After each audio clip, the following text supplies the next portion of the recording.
And are you refreshed? Yes. Good. Now what? So I'd like to continue some of the stuff that we were talking about this morning, and particularly interested in prosperity, receptivity, and doing.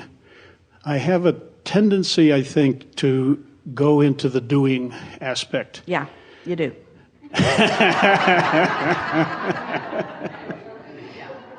It's all right. You want to do. Doing is really fun. Doing in the flow is way more fun, though, than doing not in the flow. And doing because you can't stop yourself from doing it because the momentum is such is way more fun and way more productive than doing it because it needs to be done. But, of course, you want action. Action is this manifested point out here on the leading edge. Action is way fun. You just want to do it from a vibrational aligned standpoint, not from a vibrational misaligned standpoint. That's all. Action from the path of least resistance, not action from a path of more resistance. Let me talk a little bit about prosperity. I understand working for money. On rare occasions, I've found money in the street. Now, we're just going to interrupt you here for just a moment because you've laid out the perfect place for us to say this. Okay. Working for money is like motivation as compared to inspiration. Working for money is the action part. And certainly there's always action involved in the allowing of money into your experience. We're not trying to guide you away from action. If the emphasis is on the energy work, the alignment work, the wobble-free work, and then the inspired action, then that's a whole different thing than working for money. So in terms of ways that money can come to you, prosperity, so there's working for money or even inspired working for money. See, we like the way this conversation's going already, and we want to hit it off. We like it so much. Because before we go there, and we'll go there with you if you want to, and there's nothing wrong with going where you think you want to go, really. But what we're talking about is this movement from the vortex where it's unseen into the bank account where it is seen. In other words, this transfer from vibration into material. So this is what we're really talking about. So when you say you started to lay out the ways that that can happen, and we want you to understand there is an infinite array of ways that you are not even considering, that you couldn't even possibly consider. In other words, at best, you can make a bulky general list, but when you get tuned into this and the ideas start flowing, the flow of energy and the flow of economics, the flow of prosperity, unlimited resources. Look even at your economics of today and think about how robust it is in comparison with 100 years ago. And 100 years ago, no one could have conceived of the avenues through which the abundance flows, or the height to which the abundance has swollen, or the degree to which the abundance affects the details of your life experience, you see. So let's not make a puny little list. Let's just call it unlimited and open ourselves to the ideas that are ripe for the plucking now. I guess my question is, in other words, I was going down a list of things that sort of fit inside my rational mind, in my ability to conceive. Because you can equate the action with the receiving. Right. Yeah. So I'm asking about how to open myself up more, be more receptive to unseen and by saying things magical like, things. There are way more ways than I can think of right now. And putting myself in a corner where I lay out 5 things is limiting. I'm not going to do that anymore. I'm going to accept the unlimitedness of it. I'm going to accept the ripeness of ideas that I'm about to receive. It's hard for a doer, isn't it? Yes. It's hard for somebody who's used to just getting in and doing it. And it's annoying when you do and others don't do. It's just annoying when you do and others don't do. But those who are really doing aren't doing. Those that are really receiving have got this vibrational flow going. Now just answer this as you believe it to be. There's only a slight trap here for you. But answer this as you believe it to be. Do you believe that currently your prosperity And we're talking about financial prosperity. Do you believe right now that your financial prosperity is tied to your action? Well, you know the right answer, and everybody else was just quiet. Because most of you would say, well, this is how I earn my living. I exchange this action for this income. And so let us lay the trap a little tighter for you. If you stopped doing today what you've been doing, would your money flow tomorrow the way it's been flowing?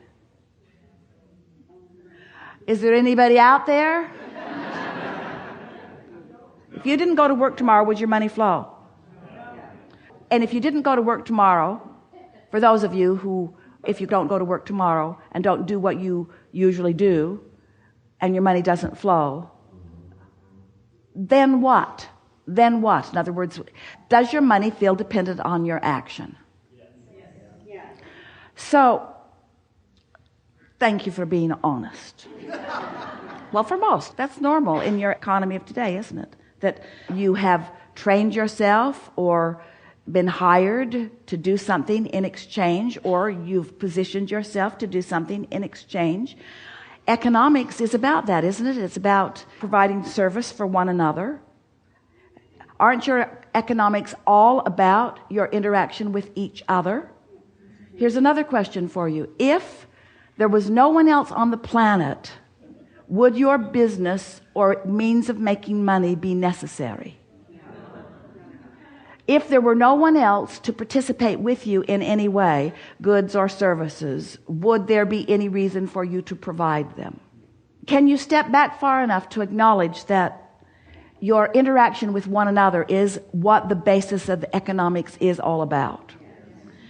Can you step far enough back to acknowledge that economy rests on, rides on, depends on, at the basis of is serving one another in some way?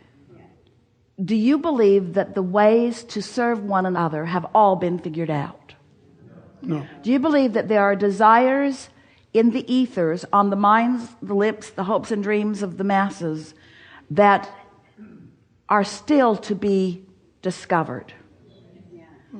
Do you believe that you have the ability to position yourself as you choose to be the beneficiary of the satisfaction of serving others?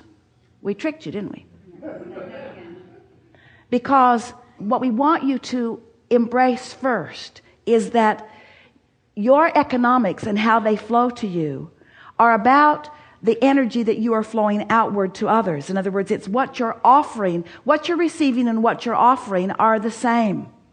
They are vibrationally equivalent.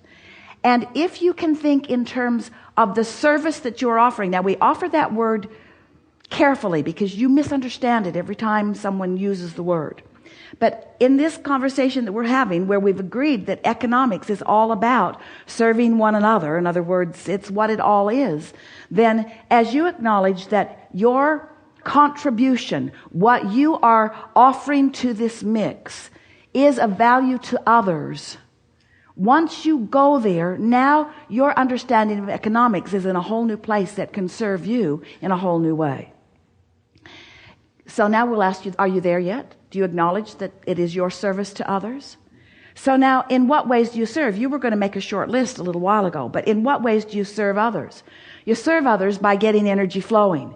You serve others by tapping into the stream of infinite intelligence. You serve others by tuning in, tapping in to the frequency, this high power frequency. You serve others by understanding the path of least resistance. You serve others by being wobble free. You serve others by tapping in, not just to infinite intelligence, but to infinite prosperity, to infinite abundance of energy, to infinite ideas. If you're serving others, then isn't it the idea that really is at the basis of most service, you see? When you loosen up these cobwebs and you start acknowledging that you could be in the right place at the right time, in more conversations, in more opportunities to uplift, if you would put your attention upon the energy that you're receiving, which then you will be flowing. But here's the most interesting thing about economics. We already said it to you, but we're going to say it to you again. You don't get it until you give it, because it is the asking for it that summons it. So when you get into an attitude of service, which is asking for it on the behalf of others, now you open a really big portal, a really big vortex of abundance, you see. And that's really the place that you want to start with all of this. In what ways can I be of value to others? Now let's start generally. Are you of more value to others when you are ornery or happy? Well, that's not a difficult thing to understand, and yet it's usually not a question that you ask in relationship to economics, is it? Because you're thinking in terms of your action, not in terms of your attitude. But your attitude, your mood, your vibration is everything in terms of what you receive and in terms of what you give, you see.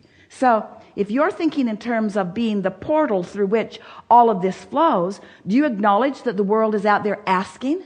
Do you acknowledge that their life experiences are what are causing them to identify what the next economic booms will be?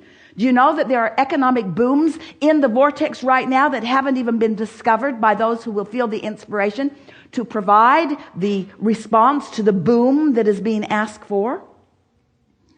So, does it overwhelm you to think about being the creative genius that is inspired to that? We're not asking all of you to be the next Bill Gates, but why not?